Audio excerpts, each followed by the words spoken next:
Next வந்து நம்ம postmortem ஃபேஸ்க்கு வரோம். ஸோ போஸ்ட்மார்ட்டம் ஃபேஸ் அப்படின்னாலே நம்ம பேபி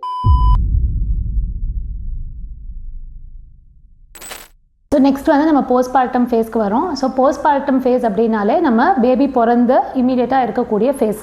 ஸோ அதை வந்து நம்ம 2-3 விதமாக நம்ம வந்து பிரிக்கலாம். ஸோ அதில் வந்து பார்த்திங்கன்னா ஃபஸ்ட்டு 0 to 45 days. ஸோ இந்த 0 to 45 days அப்படிங்கிறது வந்து பார்த்திங்கன்னா உங்களோட பாடி வந்து திருப்பி ரிகவர் ஆகி நார்மல் லெவலுக்கு வரும். ஸோ அதில் உங்களோட யூட்ரஸ் ஷ்ரிங்க் ஆகி நார்மல் பொசிஷனுக்கு வரணும். ஸோ இந்த 0 to 45 days அப்படிங்கிறது வந்து பார்த்திங்கன்னா உங்களுக்கு ஹாஸ்பிட்டலில் ஒரு எக்ஸசைஸ் ப்ரோட்டோகால் ஒன்று கொடுத்துருப்பாங்க. ஸோ ஒரு பேசிக் ப்ரீதிங், பேசிக் லெக் மூவ்மெண்ட்ஸ், அந்த மாதிரி கொஞ்சம் சர்க்குலேஷனை இம்ப்ரூவ் பண்ணுறதுக்கு அந்த மாதிரியான எக்ஸசைசஸ் நம்ம வந்து பண்ணினாலே போதும். ஸோ நெக்ஸ்ட் வந்து 45 daysலேருந்து 6 months நீங்கள் என்னெல்லாம் பண்ணணும் அப்படிங்கிறது சொல்கிறேன்.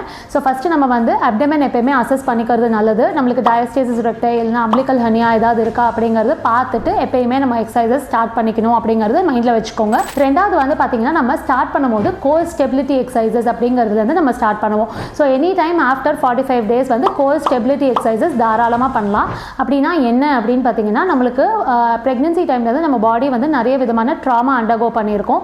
ஒரு சில மசில்ஸ் வந்து எக்ஸசிவாக லெங்க்தனிங் போய் நம்மளுக்கு ஒரு ஃப்ளாபினஸை காஸ் பண்ணியிருந்திருக்கும்.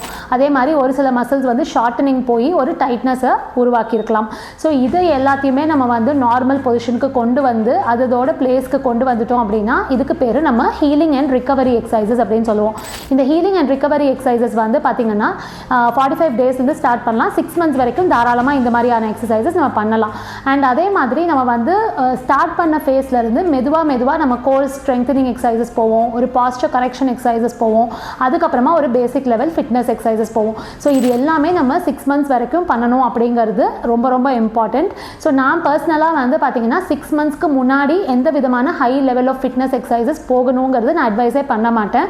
ஸோ என்னை பொறுத்த வரைக்கும் ஆஃப்டர் 6 months நீங்கள் வந்து ஒரு எக்ஸ்க்ளூசிவ் பிரெஸ்ட் ஃபீடிங்லேருந்து அடிஷ்னல் ஃபீட்ஸ் வந்து உங்கள் பேபிக்கு கொடுக்க ஆரம்பிக்கிற டைம் நீங்கள் வந்து உங்களோட ஃபிட்னஸ் எக்ஸசைசஸ் ஸ்டார்ட் பண்ணிக்கோங்க. ஸோ அப்படியே ஸ்டார்ட் பண்ணுறதுக்கு முன்னாடி எப்பயுமே உங்களோட அப்டமன் அண்ட் பெல்விக் ஃப்ளோர் வந்து செக் பண்ணிக்கோங்க.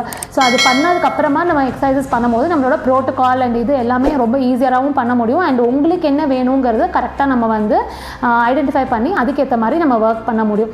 ஸோ உங்களோட பேபி பிறந்து உங்களுக்கு 6 months ஆயிடுச்சு அப்படின்னா நீங்கள் உங்களோட ஃபிட்னஸ் எக்ஸசைசஸ் நீங்கள் ஸ்டார்ட் பண்ணிக்கலாம். பட் எப்பயுமே வந்து ஒரு 3 விஷயம் ஞாபகம் வச்சுக்கோங்க. அதில் ஒரு விஷயம் வந்து பார்த்திங்கன்னா உங்களோட பேபிக்கு நீங்கள் அடிஷ்னல் ஃபீட்ஸ் ஸ்டார்ட் பண்ணியிருந்துருக்கணும். எக்ஸ்க்ளூசிவ் பிரெஸ்ட் ஃபீடிங்லேருந்து நீங்கள் அடிஷ்னல் ஃபீட்ஸ் வந்து பேபிக்கு ஸ்டார்ட் பண்ணியிருக்கணுங்கிறது ஞாபகம் வச்சுக்கோங்க. ரெண்டாவது விஷயம் வந்து உங்களுக்கு டயஸ்டேசிஸ் ரெக்டை, அம்பிளிக்கல் ஹனியா எதுவுமே இல்லைங்கிறது நீங்கள் ப்ராப்பராக அசஸ் பண்ணியிருந்துருக்கணும். அண்ட் மூணாவது விஷயம் வந்து நீங்கள் எக்ஸசைசஸ் பண்ணி முடிச்சதுக்கப்புறமா ஒரு ப்ராப்பர் வார்ம் வாட்டர் பாத், ஒரு வார்ம் வாட்டர் ஷவர் எடுத்ததுக்கப்புறம் தான் நீங்கள் வந்து உங்களோட பேபியை ஃபீட் பண்ணணும். ஸோ இந்த 3 விஷயத்தையும் ஞாபகம் வச்சுட்டு உங்களோட போஸ்ட்மார்ட்டம் ஃபிட்னஸை வந்து நீங்கள் பண்ணுங்கள். ஃபைனலி நம்ம வந்து மெனோபாசல் அண்ட் மிடில் ஏஜ் ஃபேஸ்க்கு நம்ம வரோம். ஸோ இந்த ஃபேஸில் வந்து பார்த்திங்கன்னா நிறைய பேருக்கு வந்து மூட் ஸ்விங்ஸ், அப்புறம் ஹார்மோனல் இம்பேலன்ஸ் அண்ட் அதே மாதிரி ஏக்ஸ் அண்ட் பெயின்ஸ் இருக்கலாம். ஒரு சில பேருக்கு இந்த டயஸ்டேசிஸோ அம்பிளிக்கல் ஹனியோவோ செட்டில் ஆகாமல் இருக்கலாம்.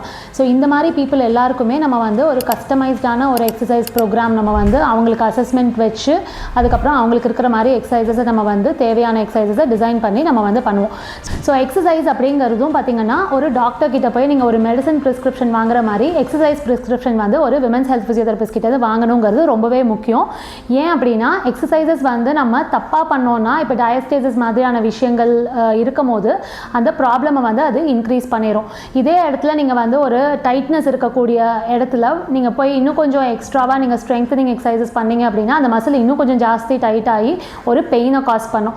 ஸோ இந்த மாதிரி வந்து நிறைய விதமான ட்ராமாவை வந்து இன்சைட் த மசில்ஸ் வந்து ஒரு ராங் எக்ஸசைசஸ் வந்து கண்டிப்பாக வந்து பண்ணுறதுக்கான ஹை சான்சஸ் இருக்குது. ஸோ அதனால் எப்பயுமே ஞாபகம் வச்சுக்கோங்க, ஒரு ப்ராப்பரான எக்ஸசைஸ் ப்ரிஸ்கிரிப்ஷன் வந்து ஒரு ஃபிசியோதெரபிஸ்ட் கிட்ட இருந்து வாங்கிட்டு உங்களோட எக்ஸசைஸ் ப்ரோக்ராமை நீங்கள் கண்டினியூ பண்ணுங்கள்.